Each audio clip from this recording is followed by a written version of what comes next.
Tal vez hoy esté tu vida como esta Jerusalén sitiada, destruida, en escombros, llena de problemas.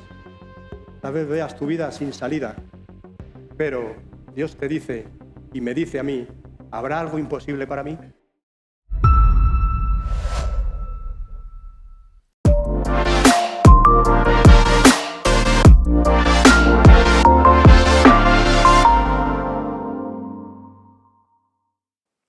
Leyendo y buscando en la Biblia, estuve leyendo una historia que la he leído más de una vez, pero esta vez me paré a leerlo varias veces porque me llamó la atención. Es una historia que habla de una situación límite, de una situación desesperada, de un hombre que obedece a Dios, pero no entiende cómo Dios hace las cosas y por qué Dios está haciendo las cosas o esas cosas en ese momento. No entiende qué está pasando a su alrededor. Sin embargo, decide mantenerse fiel a Dios y obedecerle. Es una historia que habla de un Dios que va mucho más allá de lo que está ocurriendo con su pueblo y que tiene un plan trazado para él, para su pueblo, como tiene un plan trazado para cada uno de nosotros. Porque, Iglesia, Dios es así. Además, yo creo que nos vamos a sentir identificados todos con esta historia. Yo por lo menos me he sentido identificado, por eso lo comparto. Jeremías, el capítulo 32, es una historia, tengo que comentaros, bastante larga.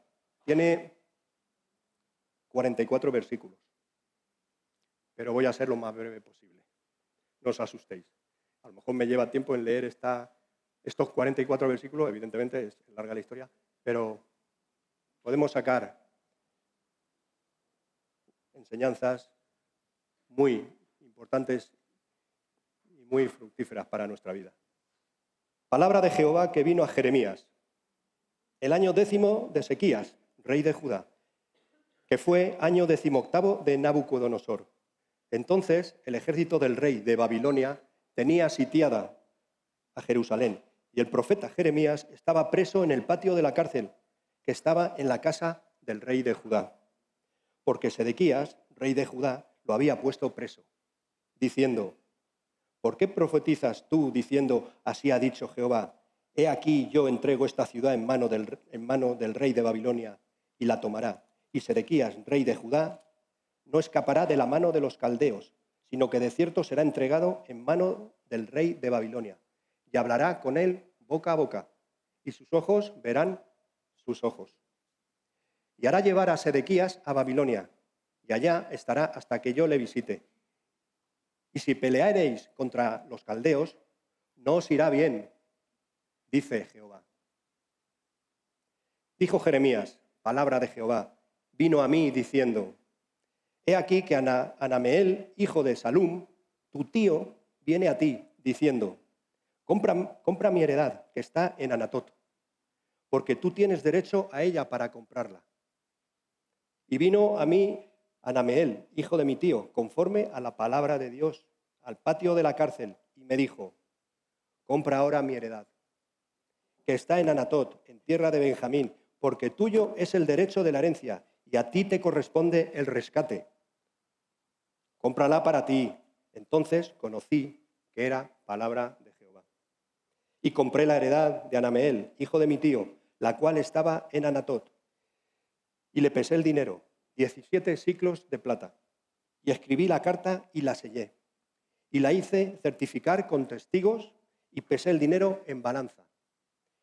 Tomé luego la carta de venta sellada según el derecho y costumbre y la copia abierta. En aquel tiempo también había copia de escrituras. Y di la carta de venta a Baruc, hijo de Nerías, hijo de Masías, delante de Anameel, el hijo de mi tío, y y de delante de los testigos que habían suscrito la carta de venta, delante de todos los judíos que estaban en el patio de la cárcel. Y di orden a Baruc delante de ellos diciendo, así ha dicho Jehová de los ejércitos, Dios de Israel, toma estas cartas, esta carta de venta sellada y esta carta abierta, y ponlas en una vasija de barro para que se conserven muchos días.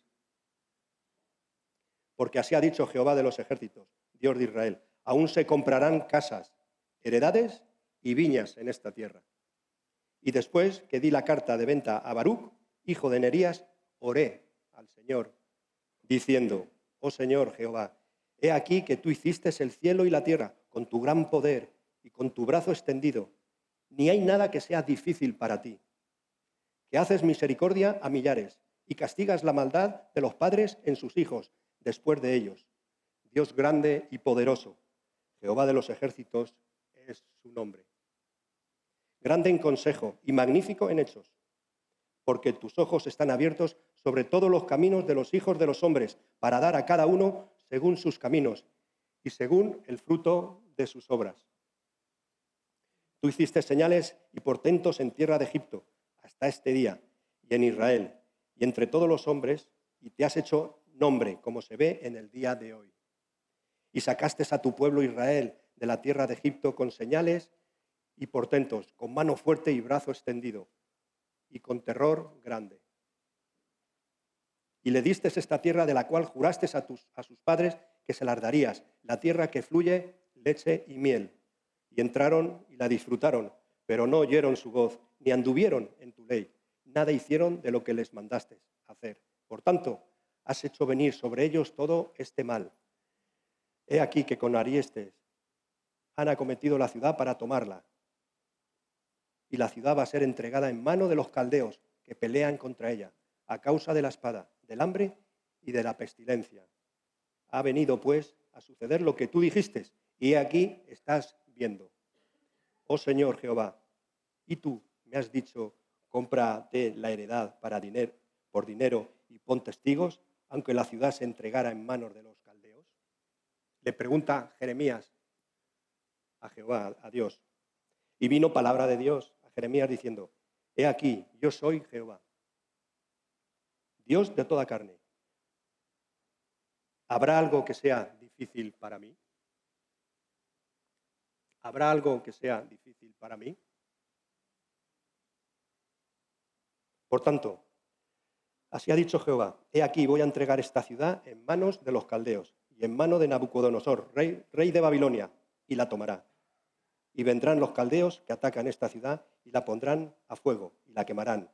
Asimismo, las casas sobre cuyas azoteas ofrecieron incienso a Baal y derramaron libaciones a dioses ajenos para provocarme a ira. Porque los hijos de Israel y los hijos de Judá no han hecho sino lo malo delante de mis ojos desde su juventud. Porque los hijos de Israel no han hecho más que provocarme a ira con la obra de sus manos, dice el Señor. De tal manera que para enojo mío y para ira mía me ha sido esta ciudad desde el día en que edificaron hasta hoy, para que la haga quitar de mi presencia, por toda la maldad de los hijos de Israel y de los hijos de Judá, que han hecho para enojarme. Ellos, sus reyes, sus príncipes, sus sacerdotes y sus profetas, y los varones de Judá y los moradores de Jerusalén. Y me volvieron la cerviz y no el rostro, y cuando los enseñaba desde temprano y sin cesar, no escucharon para recibir corrección. Antes pusieron sus abominaciones en la casa de la cual es invocado mi nombre, contaminándola. Y edificaron lugares altos a Baal, los cuales están en el valle del hijo de Hinom, para hacer pasar por él fuego sus hijos y sus hijas a Moloc, lo cual no les mandé, ni me vino al pensamiento que hicieran esta abominación para hacer pecar a Judá. En otras palabras, Dios ni se imaginaba que el pueblo iba a hacer eso, sacrificar a sus propios hijos e hijas al rey Moloc. Eso es ya lo más de lo más, lo más malo de lo malo. Y con todo esto, ahora así dice Jehová Dios de Israel, a esta ciudad de la cual decís vosotros, entregada será en manos del rey de Babilonia a espada, a hambre y a pestilencia. He aquí que yo los reuniré de todas las tierras a las cuales los eché, con mi furor y con mi enojo e indignación grande, y los haré volver a este lugar y los haré habitar seguramente. Y me serán por pueblo, y yo seré a ellos por Dios. Y les daré un corazón y un camino para que me teman perpetuamente, para que tengan bien ellos y sus hijos después de ellos. Y haré con ellos pacto eterno, y no me volveré atrás de hacerles bien, y pondré mi temor en el corazón de ellos, para que no se aparten de mí. Y me alegraré con ellos haciéndoles bien, y los plantaré en esta tierra en verdad, de todo mi corazón y de toda mi alma.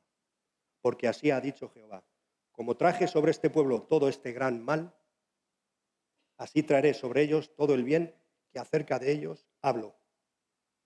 Y poseerán heredad en esta tierra de la cual vosotros decís, está desierta, sin hombres y sin animales, es entregada en manos de los caldeos.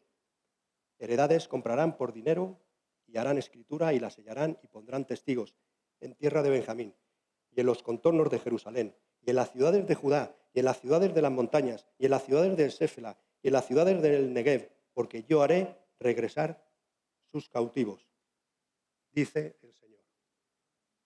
Como hemos leído del versículo 1 al 5, Jeremías recibe el mensaje del Señor. Y del 1 al 5 podría ser como la introducción a esta historia. Si vemos el contexto histórico, pues lo podemos ver en estos 5 versículos.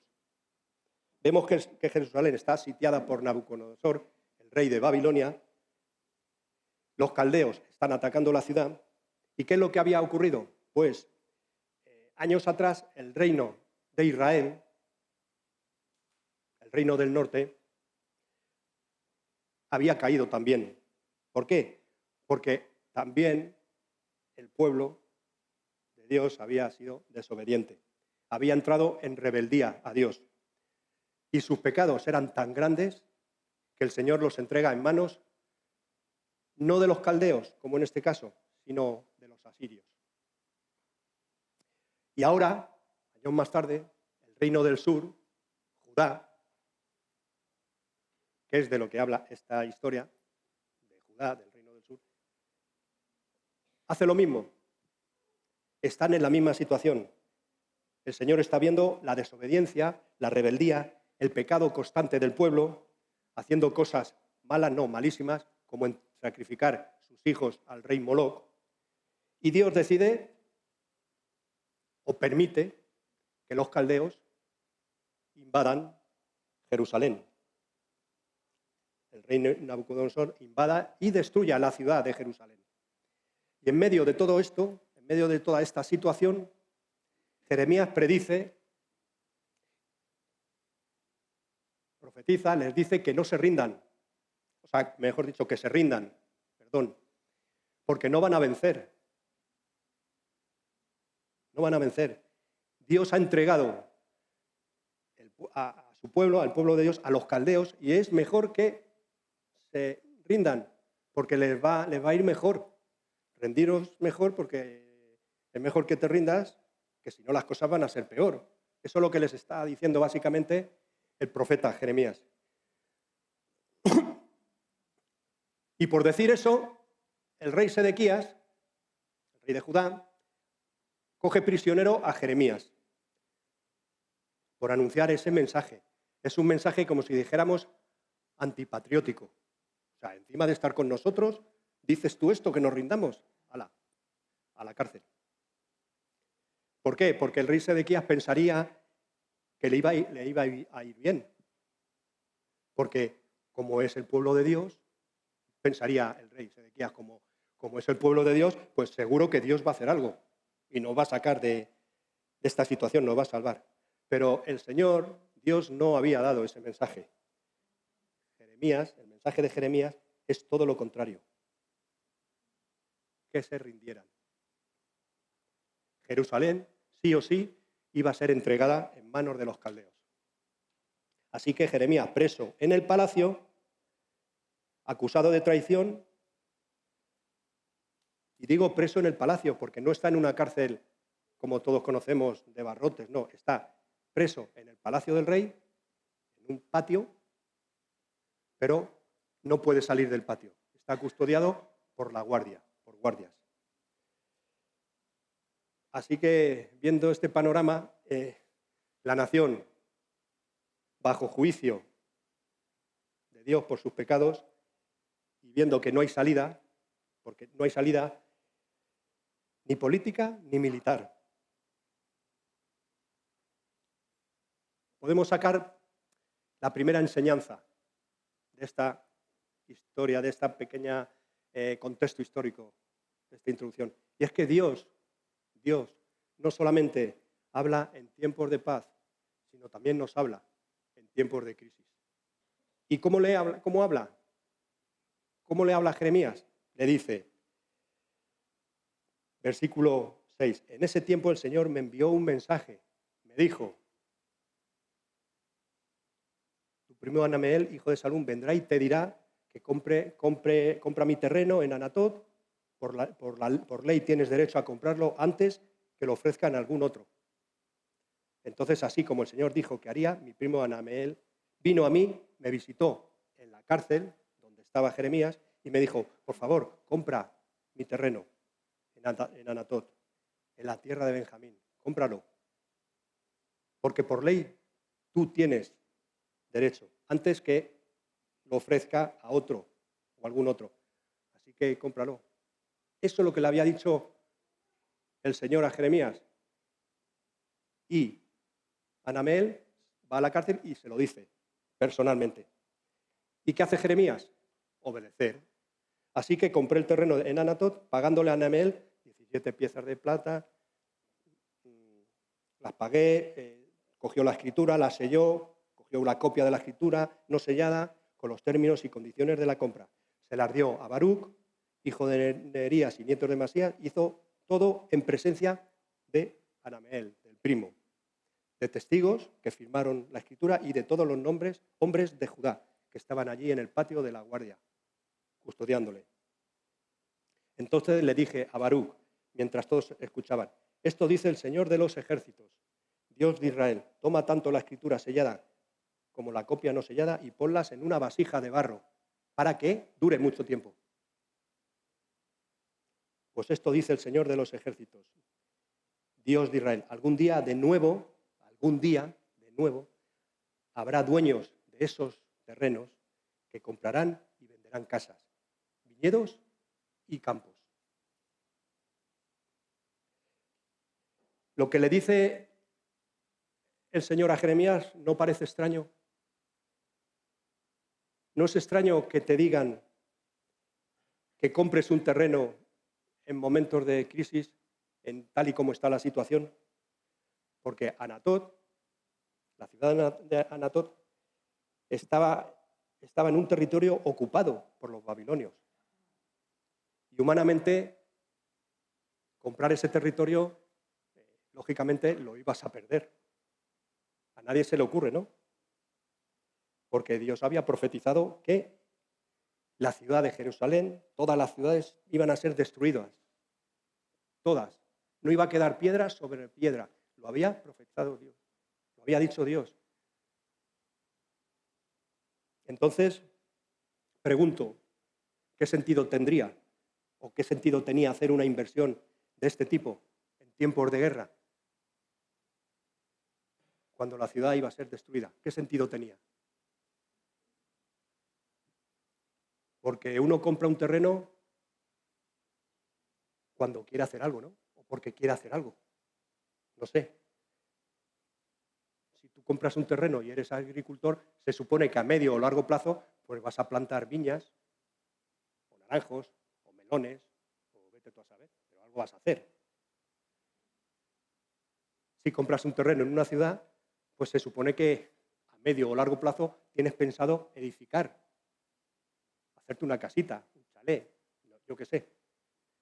Proyectos a medio o largo plazo.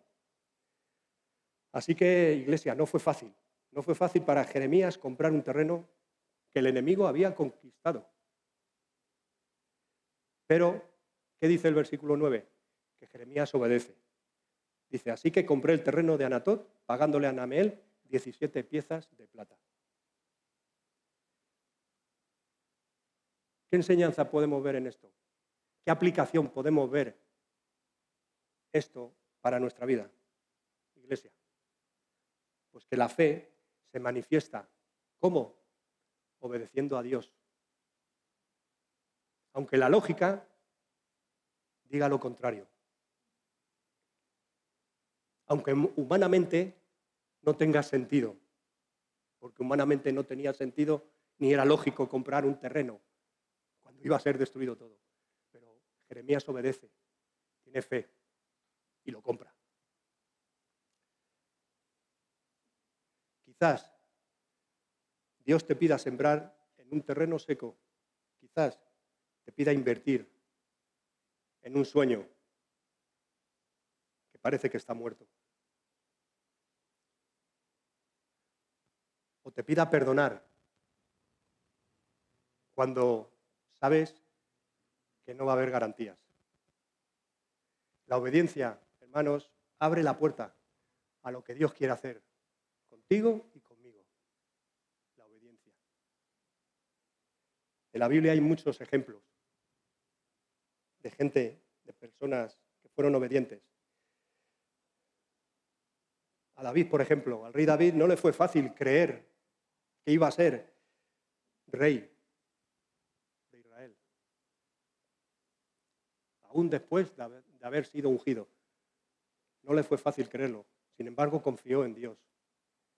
A Moisés tampoco le fue fácil creer que él y su pueblo saldrían de Egipto, aún después de que Dios se le apareció en esa zarza ardiente.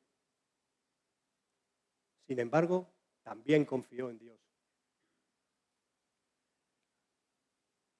A nosotros también se nos puede hacer difícil creer que Dios va a cumplir todas sus promesas, pero debemos confiar en el Señor. Y yo pregunto, ¿quién no se ha hecho alguna vez preguntas sobre la forma de actuar de Dios? Porque a veces Dios actúa de una manera que decimos, es que no me lo puedo creer. Porque pensamos que Dios va a actuar de una manera, pero resulta que actúa completamente distinto. Dios siempre sorprende. Siempre nos sorprende. Siempre. Yo me he hecho muchas veces esa pregunta. No entiendo muchas veces cómo hace Dios las cosas.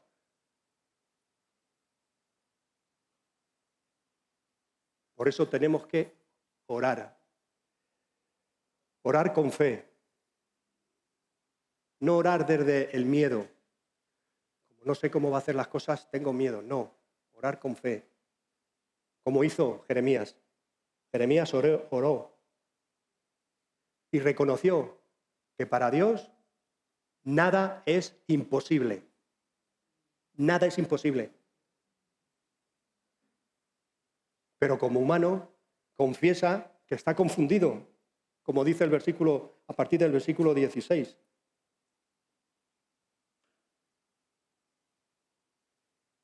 Le expresa a Dios todas sus dudas, le expresa a Dios todas sus preguntas. Busca en Dios su alivio. ¿Cómo? A través de la oración. Si vemos desde el versículo 16 al 25 cómo Jeremías ora a Dios. Y más adelante Dios le responde el por qué hace todo lo que hace y por qué permite lo que permite.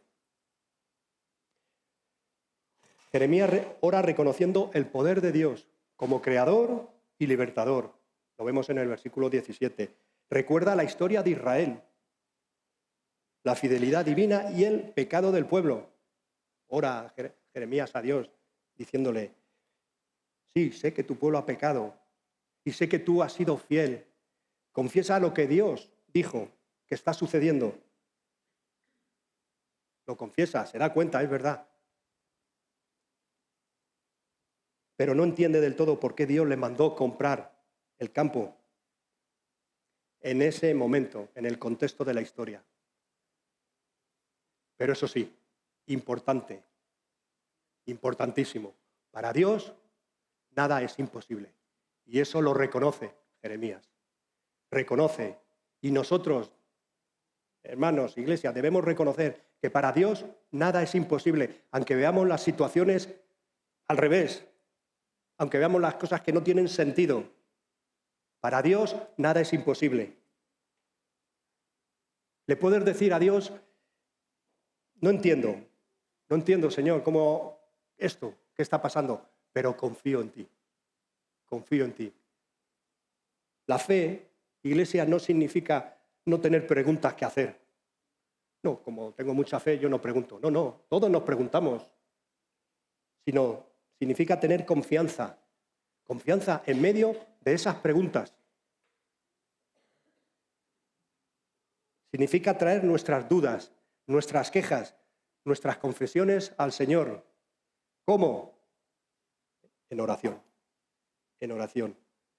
La Biblia está llena, como he dicho, de hombres y mujeres que aprendieron a transformar sus dudas, sus confusiones, sus preguntas, sus quejas, todo en oración.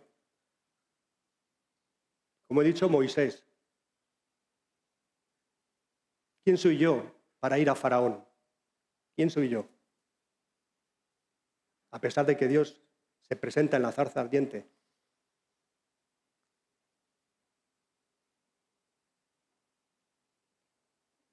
Moisés habló con Dios, presentó sus temores y pidió señales. Ana, una mujer que era estéril, una mujer que sufría la burla de Penina porque no podía tener hijos. Esta mujer lloró con una amargura desde dentro, desde lo más profundo de su ser, desde lo más profundo de su alma. Derramó su dolor delante del Señor.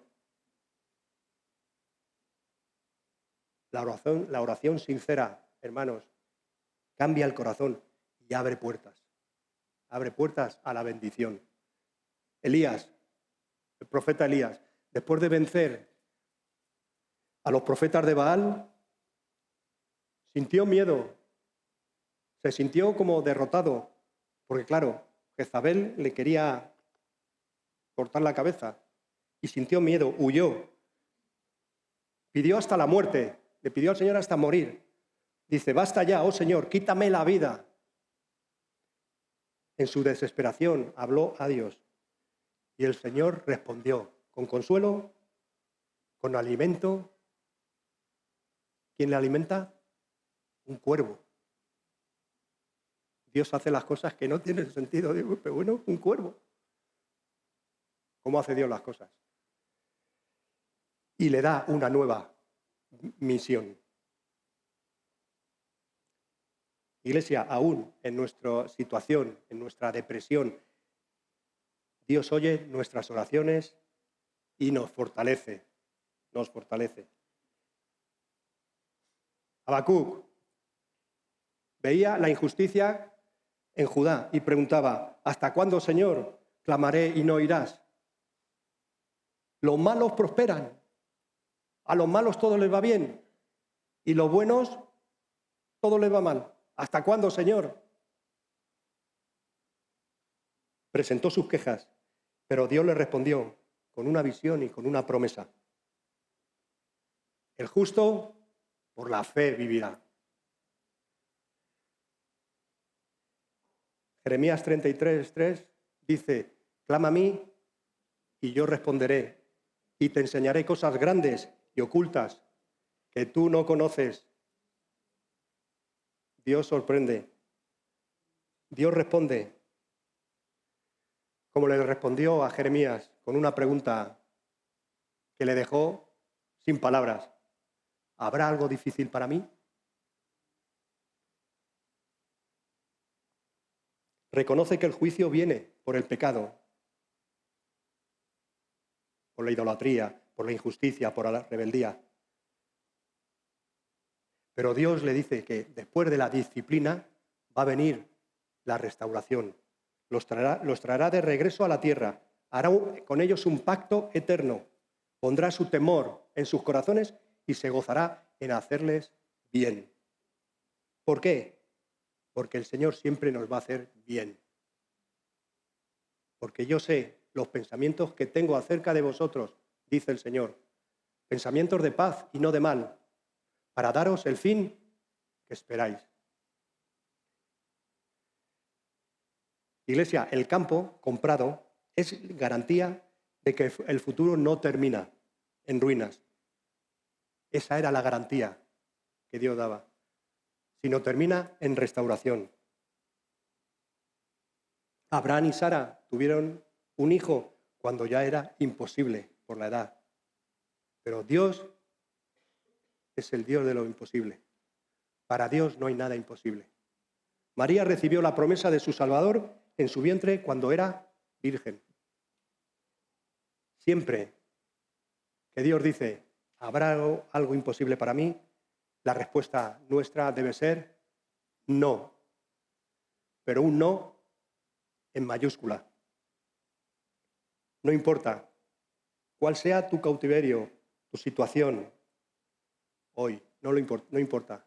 Un matrimonio roto, un sueño perdido, una enfermedad, una situación económica bastante malilla. Dios es capaz de restaurar lo que parece muerto. ¿Amén? Jeremías nos enseña 3 lecciones muy importantes. La fe obedece aunque parezca absurdo. Lo que vemos, la fe obedece aunque parezca absurdo. La fe habla con Dios en medio de la confusión, en medio de las dudas, de las quejas. Y la fe descansa en Dios, en el Dios de los imposibles. Porque hoy nuestra verdadera garantía es Cristo, Iglesia,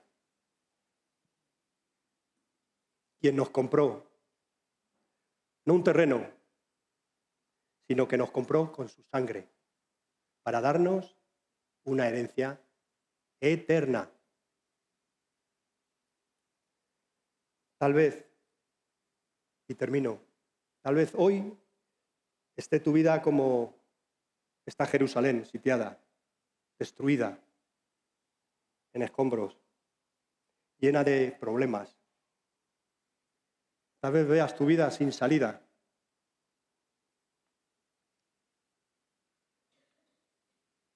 Como muchas veces lo he visto yo. Muchas veces mi vida ha habido situaciones que no tenían salida.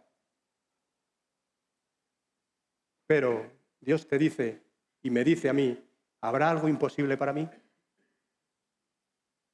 ¿Habrá algo imposible? Iglesia, cree en Él, cree en el Señor, cree en Jesucristo. Da ese paso de fe y confía en la esperanza de que solamente en Cristo, solamente en Dios, tenemos esa esperanza. Solamente Él puede darte esa esperanza. ¿Habrá algo imposible para mí? Amén. Vamos a orar. Señor Jesús, te doy gracias, mi Dios, por tu palabra. Gracias por esta palabra, Señor. Gracias porque, aunque muchas veces vemos las cosas que no tienen sentido, las cosas que suceden que no son lógicas, sabemos que tú estás en control de todo. Sabemos que tú conoces todo y que no hay nada imposible para ti, Señor. Danos fortaleza, Señor, ayúdanos a confiar en ti, a tener fe, como tuvo este profeta Jeremías, que a pesar de la situación en la que estaba viviendo, él tuvo confianza y fe en ti y compró ese terreno. Gracias, Señor, porque tú eres un Dios de restauración. Gracias, Señor, porque tú restauras a todos aquel que vamos a ti, Señor. A todos los que entregamos delante de ti nuestras preocupaciones, nuestros problemas, nuestras dudas, nuestras quejas. Señor, gracias. Gracias por tu sangre derramada en la cruz del Calvario. Gracias por comprar, Señor, con tu sangre ese terreno, Señor, esa vida, nuestra vida. Gracias por darnos, Señor, esa herencia eterna, mi Dios. Ayúdanos a confiar en ti, a poner la mirada solo en ti, Señor, sabiendo que para ti no hay nada imposible. Gracias te doy. En el nombre de Jesús, amén. Amén. Que Dios os bendiga ricamente. Cada domingo a las 11:30, celebramos juntos que Jesús vive. Te invitamos a disfrutar de este tiempo de bendición y alegría.